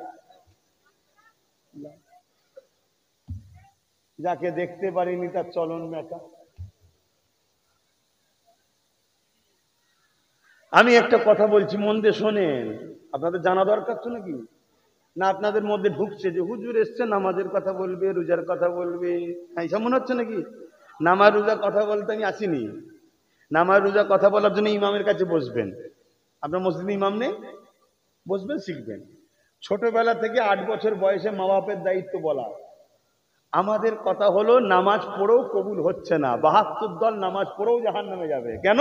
তার আকীদা না ঠিক থাকার জন্য। আমি ওইটা বুঝাতে এসেছি, যাতে করে আকীদা সহি করে নামাজ পড়ুন, জান্নাতে যাবেন। জোরে বলুন সুবহানাল্লাহ। তারপরও নামাজের আলোচনা কি করি না করি তো, কিন্তু বেশি গুরুত্ব দিতে হবে আকীদায়। ডালপালা দরকার, পাতা দরকার, ফলও দরকার, সবই দরকার, কিন্তু মূল কোনটা গাছে? হ্যাঁ, ওইটাকে তাকে বাঁচাতে হবে। তাহলে আজ ডালপালা কম, পাতা কম, কাল সব ঠিক হয়ে যাবে। আর যদি গোড়া মূল কেটে ফেলে, সব শেষ। এই যে আকীদা, নবী জানে না কে জান্নাতে যাবে কে জাহান্নামে যাবে। এই আকীদাটা কুফরি, এই আকীদাটা বেয়াদবি আকীদা, গুস্তাখে রাসূলদের আকীদা, এই আকীদা 72 জাহান্নামীদের আকীদা। এই আকীদা কখনো মুমিন, সাহাবা এবং আহলে রাসূলদের আকীদা নয়। এগুলো জানতে হবে আপনাদের ঘরে। আপনাদের বাপ দাদা ওলিয়া আউলিয়াদের পিছনে ঘুরেছে, জামানার মুজাদ্দিদের কাতারে আপনাদের মুরব্বীরা ছিল। মনে রাখবেন, দেওবন্দি বলে একটা দল আছে, তিনাদের পীর হাজী ইমদাদুল্লাহ মুহাজির মক্কি, তিনার আকীদা হলো নবী পাক সাল্লাল্লাহু আলাইহি ওয়াসাল্লামকে আল্লাহ সব জানিয়েছেন। জোরে বলুন সুবহানাল্লাহ। বেরেলি বলে একটা দল আছে, আলা হযরত আহমদ রেজা খান বেরলুবি রহমাতুল্লাহ আলাইহি, তিনার আকীদা নবী পাক সাল্লাল্লাহু আলাইহি ওয়াসাল্লামকে আল্লাহ সব জানিয়েছে। জোরে বলুন সুবহানাল্লাহ। জোনপুরি বলে একটা দল আছে, কারামত আলী জোনপুরি সাহেব, তিনার আকীদা আল্লাহ পাক আমার নবী পাক সাল্লাল্লাহু আলাইহি ওয়াসাল্লামকে গায়েবের খবর জানিয়েছে। জোরে বলুন সুবহানাল্লাহ। আমাদের মুর্শিদ মুজাদ্দিদ জামান দাদা হুজুরের আকীদা নবী পাক সাল্লাল্লাহু আলাইহি ওয়াসাল্লামকে আল্লাহ গায়েবের এলেমের খবর দিয়েছে। জোরে বলুন সুবহানাল্লাহ। তাহলে চারটে তো সিলসিলা ভারতবর্ষে, বাকি তো সব এখন ইদিক উদিক সব এর দরবার, এ আড্ডা, এ ঢাড্ডা খুলে বসে পড়েছে। চারটে তো মেন সিলসিলা ভারতে। এই চার সিলসিলার মুরব্বীরা নবী পাক সাল্লাল্লাহু আলাইহি ওয়াসাল্লামের সম্বন্ধে আকীদা হলো তিনি আহলে সুন্নাত ওয়াল জামাআতের আকীদা, যা তিনাদেরও আকীদা তাই। অর্থাৎ চার সিলসিলার মুরব্বীরাই হলো আহলে সুন্নাত ওয়াল জামাত, জান্নাতি দলের লোক। জোরে বলুন সুবহানাল্লাহ। এখন নিচু তলায় গন্ডগোল হয়ে যাচ্ছে, আব্বাসকে একটু টাইট করতে হবে, 50,000 টাকা দিয়ে একটু ফতোয়াটা ঘুরিয়ে দেন। আরে ঘুরিয়ে দিয়েছি, কথা বুঝছেন তো নাকি? কিন্তু আমাকে ফতোয়া দিতে গিয়ে গন্ডগোল অন্য জায়গায় হয়ে যাবে তো। পরিবার থাকলে ডিভোর্স, কেন মুমিনার সাথে বেঈমানের নেকা থাকে। এক কথা মাথায় ঢুকছে? খুব সাবধান হও বাপ জান আমার, হুজুরকে চেনো। আল্লাহ নবী বললেন, শোনো, তোমার বাপ অমুক, যেটাকে বাপ বলে এটা তোমার আব্বা নয়। সবার সামনে মাথায় হ্যাট করে চলে গেছে। মাকে যে জিজ্ঞেস করছে, মা আমি মুহাম্মদ সাল্লাল্লাহু আলাইহি ওয়াসাল্লামকে মানি না, কিন্তু মুহাম্মদ সাল্লাল্লাহু আলাইহি ওয়াসাল্লাম যা বলে সত্য বলে এটা মানি। জোরে বলুন সুবহানাল্লাহ। আজকে এমন একটা কথা বলেছে যে কথাটা পৃথিবীর কেউ বলতে পারে না। বলতে পারে? এখানে দ্বিতীয় কেউ বলতে পারবে? এটা কত ক্লোজ, কত গোপন সম্পর্ক তো নাকি। কি কথা বাবা? অস্ত্র তুলেছে, বলছে একদম সত্য কথা বলবেন। কি কথা? আমার বাপ নাকি যাকে দেখাচ্ছেন এ নয়, অন্য কেউ অমুক জায়গার অমুকের নাম বলছে। মা বলছে অস্ত্রটা না বা, বলছে না সত্য কথা বলো। বলছে তুই যখন অস্ত্র মায়ের ওপরে তুলেছিস, তোর তো বুঝেলি দরকার, তুই হালালি সন্তান হলে কেন মাকে অস্ত্র তুলতিস? তোর বাপ দুর্বল ছিল, তোর বাপের সব ঠিক ছিল, বাকি বুঝতে পারছো, তার কাছে খুলে বলতে পারছি না। তথেব এই সাম্রাজ্য টিকাবো কি করে, এজন্যে ধার করতে হয়েছে। আমি আর খুলে বলতে পারছি না, আশা করছি বুঝে নিচ্ছেন তো। আর একজন আগিয়ে এসে বলছে, হুজুর আমার সম্বন্ধে আল্লাহ নবী বলছে তুমি এই কাজের জন্য, এই কারণের জন্য তুমি জাহান্নামে যাবে। আরেকটা ওকে আপনাদেরকে শোনাই। জিহাদের ময়দান থেকে সাহাবা হুজুর এসে তারিফ করছে এক ব্যক্তির, যে হুজুর অমুক বিশাল লড়াই করছে, খুব তারিফ করছে। আল্লাহ নবী শুনছে। নবী বাপ বললেন সবই শুনলাম, কিন্তু সে যাবে জাহান্নামে। সাহাবা হুজুর অবাক হয়ে গেল, ইসলামের হয়ে লড়াই করছে, দ্বীনের হয়ে লড়াই করছে, রাসূল বললেন জাহান্নামে যাবে। সাহাবা হুজুররা ফলো করেছে, শত শেষে দেখা যাচ্ছে তার একটা হাত কেটে যায়, সে যন্ত্রণা সহ্য করতে পারে না, নিজের অস্ত্রকে রেখে অস্ত্রের ছুঁচ দিয়ে নিজেকে আত্মহত্যা করেছে। আত্মহত্যাকারী জাহান্নামে। কথা বুঝে আসছে না? নাই নবী পাক সাল্লাল্লাহু আলাইহি ওয়াসাল্লামকে এই খবরগুলো দেন কে? আল্লাহ নবী জানে না জানে না? এই অস্বীকার করা যাবে না, ঈমান চলে যাবে। যে কথা বলতে গিয়ে দিকে চলে গেলাম, কাবির রাবিয়া আল্লাহ নবীকে বলতে লাগলে, নবী আমার কাবির রাবিয়াকে বলতে লাগলে, এ কাবির রাবিয়া কি চাও বলো, এতদিন আমার খেদমত করছো, কোনো দিনের জন্য কিছু তুমি আমার কাছে চাইলে না। কাবির রাবিয়া বলতে লেগেছে, ইয়া রাসূলুল্লাহ হাবিবাল্লাহ, আপনি যখন ইজাজত দিচ্ছেন আমি আপনার কাছে একটা বড় দিলের তামান্না আছে, এটা আমি চাইবো। চাও কাবির রাবিয়া, কি চাও বলো? ওই সময় নবী পাকের সাহাবী বলতে লাগলে, ইয়া রাসূলুল্লাহ হাবিবাল্লাহ, দুনিয়ায় আমি আপনার চাকরানি করি, দুনিয়া আমি আপনার খেদমত করি, দুনিয়া আপনার আমি গোলামি করি। ইয়া রাসূলুল্লাহ, ইয়া হাবিবাল্লাহ, আপনি আমাকে জান্নাতে আপনার চাকর গোলামি করার জায়গা দিয়ে দেয়। এ যুবকেরা ভাষাটা শুনবেন, জান্নাতও আপনার নকরানি করার, চাকরানি করার, চাকর হয়ে থাকার, এই খেদমত করার সুযোগটা জান্নাতে আমাকে দিয়ে দেন, এটা আমি আপনার কাছে চাই। কার কাছে চাইছে? নবীর কাছে। নবী পাক একবারও বলল না, এ কাবির রাবিয়া তুমি একই দোয়া চাইছো, কবে কিয়ামত হবে, কবে তুমি মারা যাবে, কবে হিসাব হবে, কবে তুমি জান্নাতে যাবে কি জাহান্নামে যাবে, কি হবে, আমাকে কেন ওটা বলছো? ওটার জন্য নাই দোয়া করতে পারি, তুমি আমার কাছে ধন দৌলত তো চাইতে পারো। এটা নবী বলল না। নবী পাক সঙ্গে সঙ্গে কি বলেছিল শোনো, ঈমান ঠিক করো। নবী বলেছিলেন, যা কাবির রাবিয়া, তোকে জান্নাতে আমার নকরানি করার পারমিশন দিয়ে দিলাম। আরো জোরে বলুন সুবহান। আকীদা ঠিক করো, হাদিস এটা। রাসূল জানে না কে জান্নাত কে জাহান্নামে, এই আকীদা হলো জিহালাত, মূর্খমি, এই আকীদা হলো জাহান্নামের আকীদা।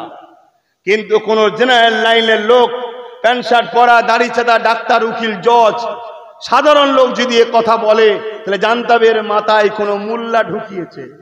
তাই তাদেরকে বলবো, আব্বাস সিদ্দিকীর বিরোধী করতে গিয়ে রাসূলুল্লাহ জানেন এ কথা বলে ফেলেছেন, তওবা করে কলেমা রদ্দ কফুর পড়ে নেন, না হয় জাহান্নামে যাওয়ার জন্য তৈরি হন।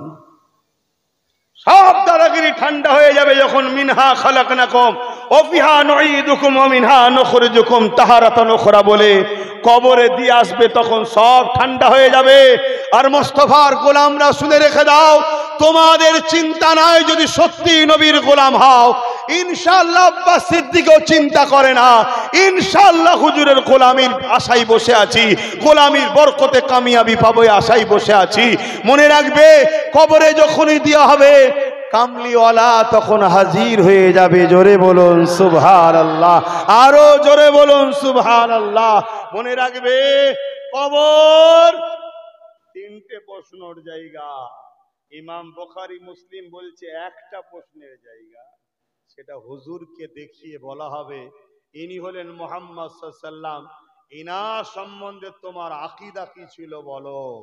তোমার আকীদা যদি হয় রাসূল উনি কে জান্নাতে কে জাহান্নামে যাবে জানতেন না, তাহলে এই আকীদা তোমাকে কি জাহান্নামে নিয়ে যাবে না, ফারিস্তা ধরবে না? এটা তোমার আকীদা? হ্যাঁ, আল্লাহ কোরআনে বলছে, আমি আমার হাবিবকে সমস্ত জ্ঞান যা জানতো না সব জানিয়েছি। জোরে বলুন সুবহানাল্লাহ। তাহলে কে জান্নাতে যাবে কে জাহান্নামে যাবে এটা যদি নবী না জানে, তাহলে সমস্ত জ্ঞান তো নবীকে দেয় না আল্লাহ, তাহলে কোরআনের আয়াত মিথ্যা হয়ে যাবে। শুনছেন তো নাকি? আমি সব জায়গায় পটাপট দলিল আগে দিয়ে দিই না। কেন দিই না? দলিল কি করতে দিয়ে যাবো? হুজুরের প্রেমের কথা আলোচনা হবে, হুজুরের পক্ষে আর অত দলিল কিসের দরকার? হ্যাঁ, কোন জায়গায় যদি কেউ ইখতিলাফে আসে তখন বসো না, অবশ্যই দলিল দেওয়া হবে। এত কষ্টের জিনিস যাকে তাকে খুলে দেখিয়ে দেবে নাকি? কি গো আব্বা জান, আপনাদের ঘরের দলিল আছে তো নাকি? এখন আমার মুদি দলিল দেখে বলছে আছে তো নাকি? হ্যাঁ কি না বলবেন তো? যে সে দেখতে চাইলে তো দেবেন নাকি? হ্যাঁ, দেশের প্রধানমন্ত্রী ঠিক আছে, সম্মানের জায়গায় সম্মান, রাজ্যের সিএম সম্মানের জায়গায় সম্মান, পাগলামি করবে, উল্টো পাল্টা বকবে, মেনে নিতে হবে নাকি? হ্যাঁ, যখন তখন বললো কই দলিলটা করি, ঠিকই কথা, যখন তখন তোমার দলিলটা দেখি তো, আমাদের অধিকার আছে না? না, তুমি কোথা থেকে এসছো দেখতে হবে না?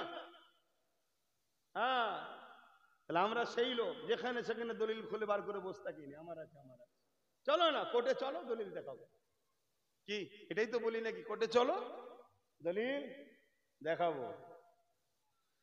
বাপেরা নওজওয়ানেরা আসেন, আমার নবী পাককে আল্লাহ পাক কত মাকাম দিয়েছে, আমার নবী পাককে আল্লাহ কত শানওয়ালা করেছে। আসুন আমার নবী পাকের একটা মিলাদের আলোচনা করে যায়। আমার নবীর মিলাদের কি ঘটনা ঘটেছিল? আম্মা আমিনা বলতে লেগেছে, আমার রেহেম মোবারকে আমার মুহাম্মদ রাসূলুল্লাহ যখন চলে এলো, আমি আমিনা আমার শরীর থেকে খুশবু বেরোতে লেগেছে। আমি আমিনা এই খুশবু কোথা থেকে আসতে লেগেছে, আমিও নিজে চিন্তিত হয়ে গেলাম। আস্তে আস্তে খুশবু বাড়তে লেগেছে, খুশবু বাড়তে লেগেছে। এ যুবকেরা, তরুণেরা, এই চর্চা পুরো মক্কার অলিতে গলিতে ছড়াতে লেগেছে। আমি নাকি খুশবু মাকে, খুশবু পাই কোথায়? এই খুশবু তো মক্কায় পাওয়া যায় না। রাসূলুল্লাহ দাদা আব্দুল মুতালিব হুজুরের কানে খবর চলে গেল। আব্দুল মুতালিবও বলতে লেগেছে, হ্যাঁ আমি বিভিন্ন দেশে যা। আব্দুল মুতালিব ছিলেন মক্কা সম্রাট, মক্কা সুলতান, মক্কার নেতা। তাই মক্কার নেতা হিসাবে অন্য অন্য জায়গার নেতাদের সঙ্গে বিভিন্ন মিটিং টিটিং হতো। ভিআইপির সঙ্গে বসবে, ভিআইপিরা দামি দামি আতর মাখবে। আমি আমল করে আব্দুল মুতালিব বিভিন্ন জায়গায় যায়, আমি এই খুশবু কোনোদিন পাই না। তাই রাসূলুল্লাহ দাদা জান দাদি জানকে ডাকলেন, তেনারা হালিয়াকে। আরে সমাজে সবাই আলোচনা করতে লেগেছে, আমি না আতর কোথা থেকে পাই, তাই একটু বলো। ওই সময় রাসূলুল্লাহ দাদি জান বলতে লেগেছে, হ্যাঁ আমি আপনাকে বলবো বলবো মনে করি, আমি অবাক হয়ে যাই। আমি না যখন গোসলখানা থেকে বাইরে, হাম্মামখানা থেকে আমি অবাক হয়ে যাই, যেন মনে হয় আমি একটা আতরের গোডাউন ফ্যাক্টরিতে ঢুকে পড়েছি। রাসূলুল্লাহ দাদুজান বললেন, চলো আমিনাকে ডাকা যাক। আম্মা আমিনাকে ডাক দিলেন। রাসূলুল্লাহ দাদা বলতে লেগেছে, মা রে, জানি তুমি বড় কষ্টের মধ্যে রয়েছো। কেন? আমার সন্তানটা ইন্তেকাল হয়ে গেছে, আব্দুল্লাহ চলে গেছে, তাই তোমার বড় দুঃখে কষ্টের মধ্যে রয়েছো। কিন্তু মা একটা কথা জানতে চায়, তুমি এত দামি খুশবু কোথা থেকে পাও? তুমি রোজ ব্যবহার করো যে খুশবু সব জায়গায় ছড়াতে লেগেছে। আম্মা আমিনা বলতে লেগেছে, মুখে থুতুটা জমিনে নিক্ষেপ করে বলে, এ আমার আব্বা আম্মা, এ আতর আমিনা মাখে না, দেখেন আমার থুতু থেকেও খুশবু বেরোতে লেগেছে। আম্মা আমিনা বলতে লেগেছে, যেদিন আব্দুল্লাহর পেশিনা থেকে নূরে মুহাম্মদ আমার পেটে চলে এসেছে, ওই বাচ্চা যেদিন আমার গর্ভ মোবারকের মোবারকে এসেছে, সেই দিন থেকে আমার শরীরে খুশবু ছড়াচ্ছে। অর্থাৎ এই খুশবু আমিনার নয়, এই খুশবু হলো যিনি পেটের মধ্যে রয়েছে তিনার খুশবু। আরো জোরে বলো নারায়ে তাকবীর। সেই নবীকে পেয়ে আমরা খুশি নয়? কথা বলো। বাপের জন্য মারপিট হয়, মায়ের জন্য মারপিট হয়, জমি জায়গার জন্য মারপিট হয়, নিজের জন্য মারপিট হয়, দুনিয়ার চোর বেঈমান নেতা ডাকাত খুনিদের জন্য মারপিট হয়। যে মারপিট গুলো করা হারাম ইসলামে, সেই মারপিটও হয়। যার জন্য লড়াই মারপিট করা, হকের পক্ষে কথা বলা, সংগ্রাম করা ফরজ করেছে আল্লাহ, সেই রাসূলের জন্য সংগ্রাম লড়াইয়ে কারা প্রস্তুত আছে? হাত তুলে সাক্ষী দেন। লব্বাইক লব্বাইক লব্বাইক লব্বাইক লব্বাইক। আগামী দিন আর দলিল টলিল নয়, সংগঠিত হও, ঐক্য হও। আমার হুজুরের বিরুদ্ধে যারা সমালোচনা করবে, আমার হুজুরের শানকে খাটো করার চক্রান্ত করবে, আমার হুজুরের মিলাদের মাহফিলের মেম্বারকে ভেঙে দেবে, আলোচনার মাহফিলকে ভেঙে দেবে, বন্ধ করার ষড়যন্ত্র করবে। আগামী দিন আর মুখে মুখে ফতোয়া নয়, ইনশাআল্লাহ তৈরি হও, ঐক্য হও, এদের বিরুদ্ধে আমরা সংগ্রাম লড়াই আগামী দিন করব, বলো ইনশাআল্লাহ। রাজি আছো? রাজি আছো? রাজি আছো? এদের হাতে প্রশাসন থাকতে পারে, এদের হাতে রাজ ক্ষমতা থাকতে পারে, এদের হাতে দুনিয়াবি পাওয়ার থাকতে পারে, এদের হাতে অস্ত্র থাকতে পারে, এদের হাতে অর্থ থাকতে পারে, আমাদের কাছে কিচ্ছু নয়। কিন্তু আমাদের কাছে হুজুরের বুক ভরা ভালোবাসা, হুজুরের আদব, যেটা হলো ঈমান। এই ঈমানের লড়াইয়ে বদরে খাজুরের ডাল নিয়ে জিতেছিল। আলহামদুলিল্লাহ, এই ঈমানের বলে আল্লাহর নামে তাকবীর দিয়ে এই গুস্তাগে রাসূলের ঘরে আগামী দিন আমরা সাহাবাদের সুন্নত এদের সঙ্গে পালন করব। রাজি আছেন? এই জান্নাত যাবার শখ করো, নাই কুকুরও মরছে, গরুও মরছে, গাধা মরছে, ছাগল মরছে, ওই মরণ হবে। তুমি দেখছো হাজি মরেছে, নামাজি মরেছে, দাড়িওয়ালা মরেছে, ইমাম মরেছে, মৌলী সাহেব মরেছে, পীর সাহেব মরেছে, কবরে গিয়ে শোর হয়ে যায় না তো? ভাষাটা খারাপ লাগছে নাকি? হ্যাঁ, এই খারাপ লাগলো? যার মধ্যে হুজুর নেই সে মরে যে ওই হবে, অসুবিধা হচ্ছে? তাহলে একটু উদাহরণ দিয়ে যাই। দাদা হুজুর রহমাতুল্লাহ আলাইহি ওয়াজ করছে, মুজাদ্দেদ জামান ওয়াজ করছে, ব্রিটিশ পিওট। এই আমার একটু কড়া কড়া ডোজ রে ভাই।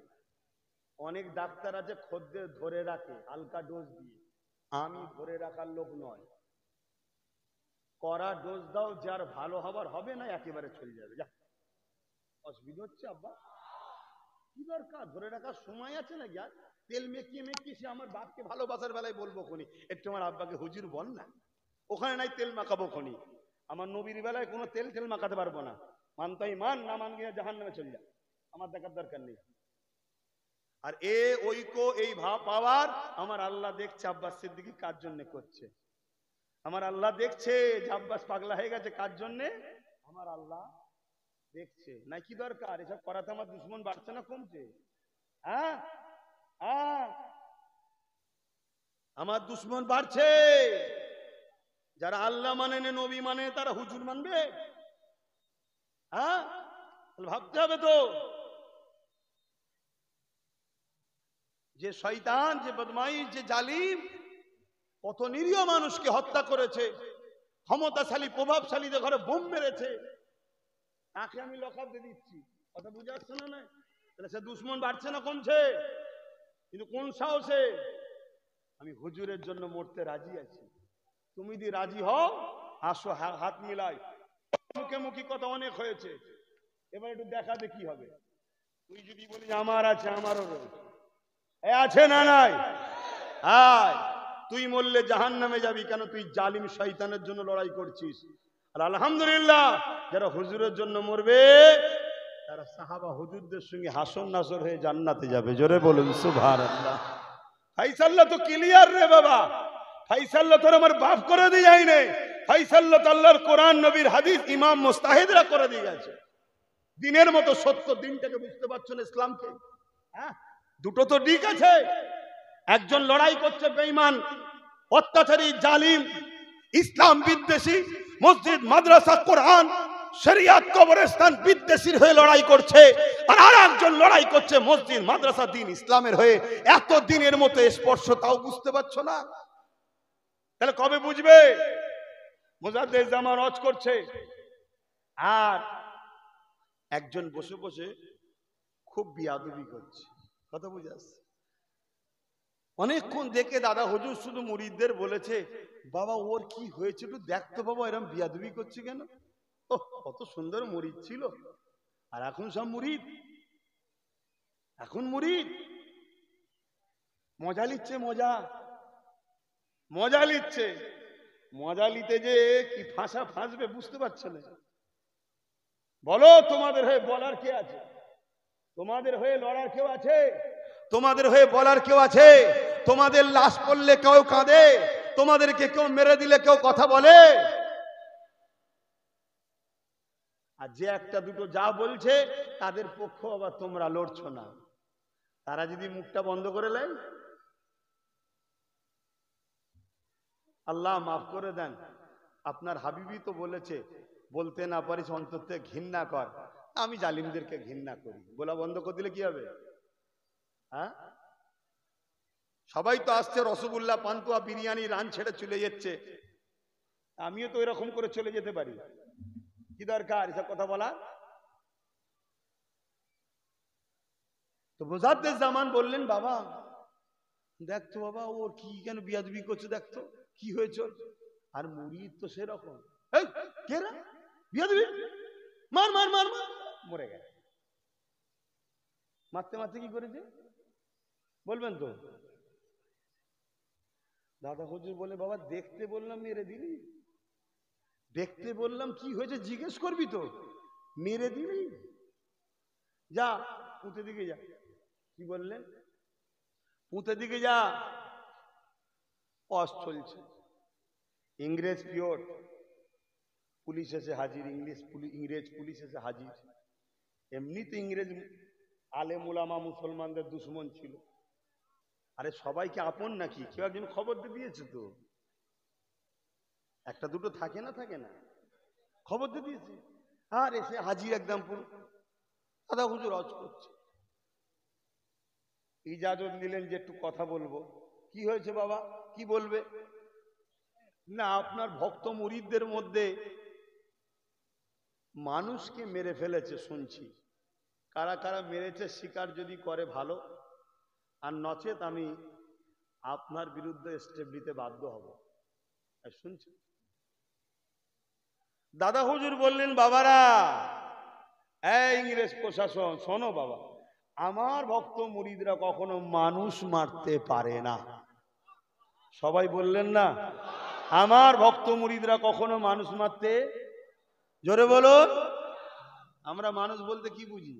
দুটো হাত, দুটো পা, দুটো কান, খাই, ঘুমোই, ডাকে, কথা বলে, এগুলো জীবজন্তুর আছে না? না,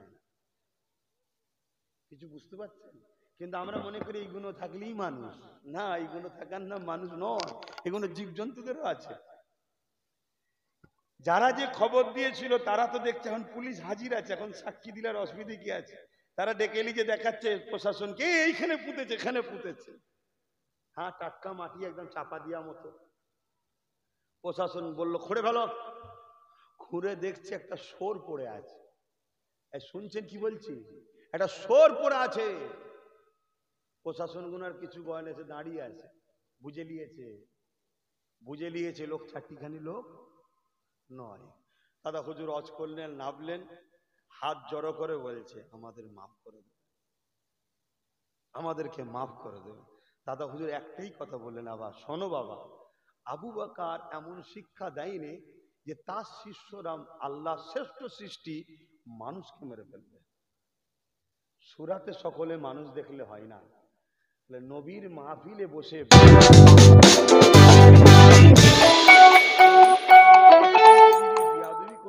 Get top kitchen deals on Meesho. Download now. আন্দোলন বাংলায় করা যাবে না, দিল্লিতে করা যাবে। সে